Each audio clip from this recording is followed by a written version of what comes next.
So, you want to make laminate baits without dropping a bunch of money on a dual injector? Well, you came to the right place because the simple trick I'm about to show you guys does exactly that. The results are unbelievable. It's honestly one of those things I really wish I knew when I was just getting started.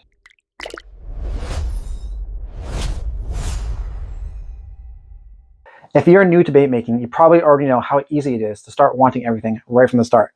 New molds, new pigments, new glitters, new injectors, it adds up really fast. When I first got into bait making, I was buying stuff way faster than I can even use it. I had stuff showing up in my door every single day, and half of it just sat unopened because I was still figuring out the basics, like how to inject properly, how to avoid dents, how to avoid bubbles. And one of the pricier tools you'll eventually want is a dual injector. Don't get me wrong, they're awesome for making laminates, but buying two injectors plus the blending block can get really expensive. When you first get into bait making, it's easy to think you need all the fancy gear right away.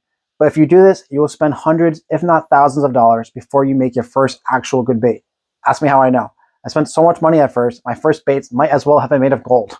And the last thing you want to do is buy a cheap injector, because not only will this cause you way more issues, but they are way more dangerous to work with. So today, I'm going to show you guys how to make a laminate stick bait using just a single injector and a piece of aluminum foil, something every bait maker already has. For this demo, I will be using some leftover plastisol that I had. So I will be using some June bug for the top and some green pumpkin for the bottom. So just your classic Bama bug laminate, but don't focus on the color. Just focus on the technique and the method that I'm using for this. And yeah, with that being said, let's get right into this and I'll show you guys exactly how to do it step by step. All right, first up, we're just gonna grab our piece of aluminum foil. Make sure that it's a little bit bigger than your mold. Now we can lay that foil flat on our table and then we can just set our mold right on top. All right, so now we'll just take any blade that we have. I'll use a box cutter, but anything that you can use to trim around the edges of the foil just so it matches the exact shape of the mold that you're using. Now, once that's done, we can lay the foil into our mold and close it up. And you'll see once you close it up that your alignment pins will either punch through the foil or you can just peel those bits out afterwards if they don't come off automatically. All right, so now that that's done, you'll see that the foil actually still covers part of our injector port. So that's going to interfere with your shot when you're injecting. To fix this, we're just going to gently insert our injector into the sprue hole and let it crush down the foil to mark where it sits. This indentation will tell you exactly where the foil needs to be cut. And then we can remove the foil, trim that crushed section out with your blade, and drop it back in. And now it'll fit perfectly and it won't block the plastisol when you go to inject it. All right, so once that's all set, we will clamp our mold up and we will get ready to inject our first color.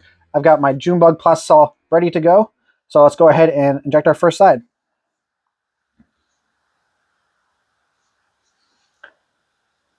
All right, so we're just gonna go ahead and give this mold a few minutes to cool down.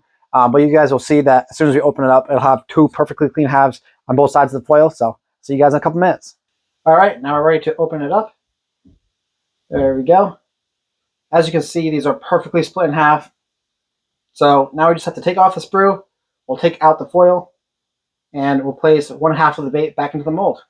All right, once that's all set, we'll clamp our mold back up and we will get ready to inject our green pumpkin for the bottom. All right, so this time I'm running the plastisol just a little bit hotter than my first injection, just so the two halves can actually bond together nicely.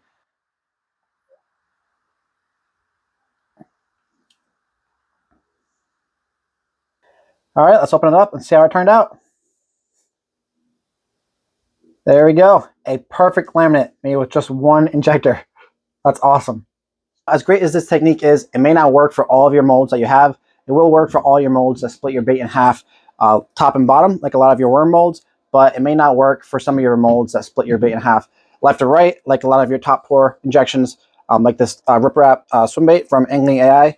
But that's not too much of a concern because we can always do our first injection, cut up the bait in half, place that back in the mold, and then re-inject our second half.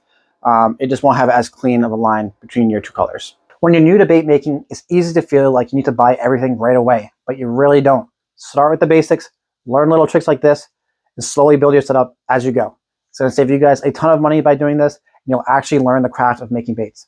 As always, I hope you guys found this video very helpful. If you did, make sure to hit that like button, subscribe to the channel if you haven't already, and hit that notification bell so you guys are notified when we post future videos just like this one. Remember, you don't need fancy gear to make great baits, and as always, I'll see you guys in the next one.